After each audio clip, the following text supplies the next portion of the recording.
त्र्यम्बकं यजामहे सुगन्धिं पुष्टिवर्धनम् उर्वारुकमिव बन्धनान् मृत्योर्मुक्षीयमामृतात् यो रुद्रो अग्नव्यो अप्सुय ओषधीषु यो रुद्रो विश्वा भुवना विवेश तस्मै रुद्राय नमो अस्तु तमुष्टु हि यस्विषुः सुधन्वायो विश्वस्य क्षयति भेषजस्य यक्ष्वा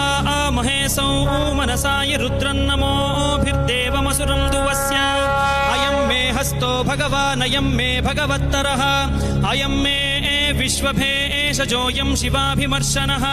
ये ते सहस्रमयुतं पाशां मृत्यो मर्त्याय हन्तवे तान् यज्ञस्य मायया सर्वान् वयजामहे मृत्यवे स्वाहा मृत्यवे स्वाहा ॐ नमो भगवते रुद्राय विष्णवे मृत्युर्मे